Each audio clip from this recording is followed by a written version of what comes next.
안녕하세요. 오스트리아로 한번 떠나보도록 하겠습니다. 오스트리아 참 아름다운 곳이죠. 저는 오스트리아가 더 알프스의 어떤 느낌을 자아내는, 보통 알프스 하면 이제 스위스를 많이 떠올리는데, 오스트리아가 더 스위스보다 아름다운 알프스가 아닐까라고 생각을 할 정도로 참 깨끗하고 아름다운 곳들이 많이 있는 것 같습니다.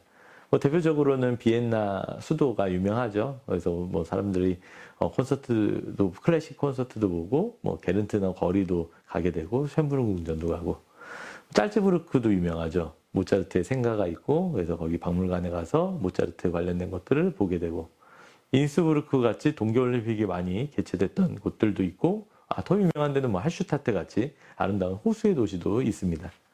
근데 오늘 소개를 드리려고 하는 곳은 이런 곳들이 아니라 우리에게는 조금은 생소한 멜크라고 하는 곳입니다. 이 멜크는 비엔나에서 차로 한 40-50분 정도 떨어져 있는 고속도로에서 이제 이렇게 갔을 때 굉장히 근거리에 위치한 곳이 되겠고요. 아주 작은 아기자기한 마을입니다. 근데 이 아기자기한 마을의 좀 특성은 그 마을에 들어갔을 때 굉장히 유명한 수도원이 있어요. 그래서 그 수도원을 보기 위해서 가게 됐습니다. 이 수도원은 뭘로 유명하냐면은 멜크 수도원이라고 하는데요. 이 멜크 수도원의 도서관이 되게 이뻐요. 굉장히 한 10만 권의 장서가 이렇게 있는 곳으로 알려져 있고요. 이 도서관이 유명해진 게 이 도서관에 와가지고 모티브를 얻은 소설이 있다고 하죠. 이탈리아의 소설가 굉장히 유명한 움베르토 에코의 장미의 이름이라는 소설이 바로 요거를 보고 탄생을 했다고 합니다. 물론 이제 움베르토 에코의 장미의 이름은 이탈리아의 어떤 베네딕트 수도원이라고 보통 표현이 거기 소설에선 나와 있지만 이 오스트리아에 있는 이 멜크 수도원에서 영감을 좀 많이 받았다고 하죠. 그래서 그런 것들이 굉장히 궁금해서 우선은 좀 찾아갔었던 곳이 되겠습니다. 사실 처음에 입구에서 봤을 때는 수도원 자체가 그렇게 잘 보이지도 않고 멜크라는 지역 자체가 되게 조그말 것 같아서 또 수도원이 왠지 되게 좀 청렴결백 이래서 좀 작아 보였을 것 같았는데 실제로 들어갔을 때는 굉장히 웅장했고요. 야, 어떻게 이렇게 큰 수도원이 이런 작은 마을에 있지 싶을 정도로 굉장히 웅장함을 보일 수 있었습니다. 특히 이 수도원 그래서 앞에서부터 쭉 보게 되고 이제 뒤쪽으로 다 갔더니 그 도서관이 이제 펼쳐지는데요. 도서관 굉장히 아름답더라고요. 정말 10만 권 이상의 책들이 쫙 펼쳐져 있고 거기에서 다가갔었던 어떤 감동, 그리고 좀 놀랬던 거는 이 책들 자체가 좀 천문학 관련된 과학 책들이 되게 많았는데 아마 그래서 저는 움베르토 에코가 이런 장미의 이름이라는 소설을 그걸 쓰지 않았나 싶습니다. 이제 아무래도 그 장미의 이름이라고 하는 소설 자체가 이 스포일러가 좀 될 수 있는데 수도사들이 이제 수도원에서 이렇게 막 죽어나가서 이제 그런 것들을 파헤치기 위해서 이제 이렇게 방문을 하게 됐는데 보니까 이제 나중에 그 수도사들이 책을 읽지 못하게 이렇게 도끼 이렇게 묻어져 있다라고 하죠. 바로 그러한 어떤 부분이 제가 봤을 때도 이런 수도원이라고 하는 신의 영역에서 이런 과학과 관련된 책이 왜 이렇게 많지? 이런 것들을 혹시 움베르토 에코가 보면서 좀 착안을 하지 않았을까? 옛날에는 이런 과학적인 그런 책들이 많았는데 그거를 못 보게 하기 위해서 이런 수도사들을 이렇게 책에다 독을 묻혀서 독사를 시켰나? 이런 어떤 상상력을 발휘할 수 있지 않을까라는 생각을 해봤습니다. 그만큼 이제 멜크 수도원의 이런 도서관이 어찌됐건 굉장히 아름다웠다라는 생각을 갖게 되고요. 또 이 도서관뿐만 아니라 그 천상의 계단이라고 해서 이렇게 나선형으로 쫙 하늘로 올라가는 계단 이런 것도 너무 아름답고, 그리고 또 합창단이 연습을 하고 있었는데 그런 어떤 뭐라고 그러죠? 저기 합창단 연습분인데도 너무나 아름다운 소리들을 듣게 됐습니다. 그래서 오늘 이 합창단은 제가 또 영상으로 이렇게 촬영을 했던 게 있으니까 그거 잠깐 한번 보시겠습니다.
바로 이런 것들, 이런 부분이 이 수도원의 매력을 자아내는 것 같습니다. 근데 사실 저는 이제 수도원 보고 가려고 하다가 이 수도원에 좀 까지 왔으니까 주변에 이제 마을에 가서 뭐 이제 음식이라도 먹자, 점심이라도 먹자 해서 이제 마을로 이렇게 내려가는 길이 있더라고요. 수도원에서. 그래서 이렇게 내려가 봤거든요. 와, 근데 멜크라는 마을 자체가 사실은 더 압권이더라고요. 물론 크지는 않는데 굉장히 아기자기한 테마파크 같은 느낌? 그래서 그냥 사람들이 굉장히 살기 좋은 그런 어떤 모습들을 갖고 있고, 결국에 이 사람들은 이 수도원에 어떻게 보면은 같이 생활을 영위해 나가고, 그리고 또 수도원에 온 방문자들이 여기 말크라는 마을에 와서 같이 식사도 하고 좀 즐길 수 있게 많이 만들어내는 것들을 볼 수가 있었습니다.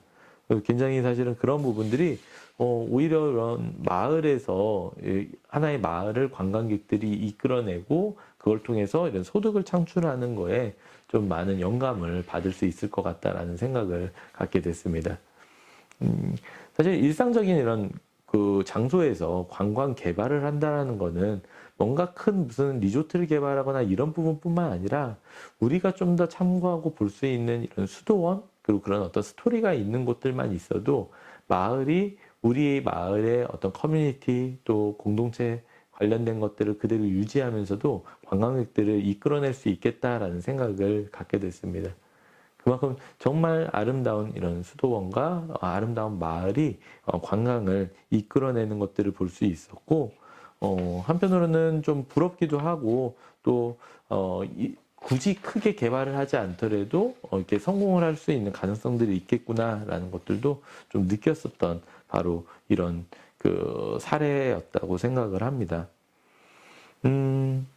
글쎄요, 아무래도 이게 종교라고 하는 것들이 완전히 이렇게 관광객을 위한 시설은 아니겠지만, 특히 유럽의 성당이라든지 이런 데를 가게 되면은, 사람들이 그걸 보기 위해서 많이 관광을 가죠.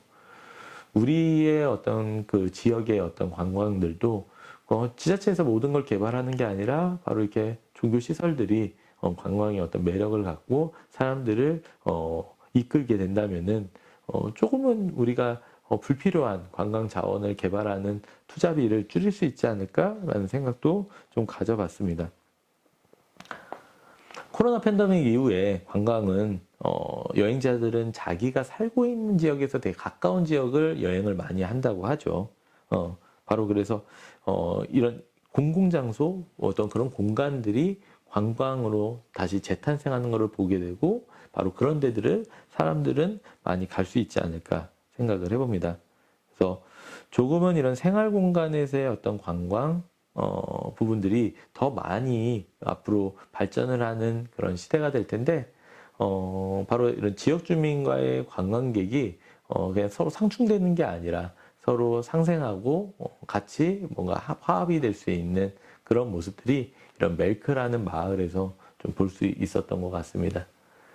일상적인 바로 이런 공간들, 이제는 관광이 뭔가 특이한 곳들을 관광 어떤 시설을 방문하는 것이 아니라 우리가 살고 있는 그런 마을들이 바로 관광이 될 수 있지 않을까.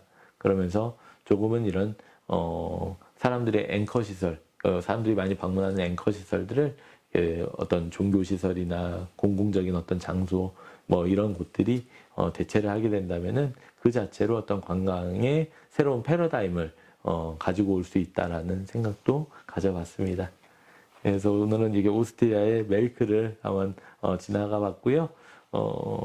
정말 아름다운 도시라고 생각하고 제가 여행을 다녔었던 곳 중에 정말 추천하는 곳이니까 코로나 이후에 상황이 괜찮아진다면은 꼭 멜크 한번 다녀와 보셨으면 좋겠습니다. 네, 오늘 마치겠습니다. 네, 감사합니다.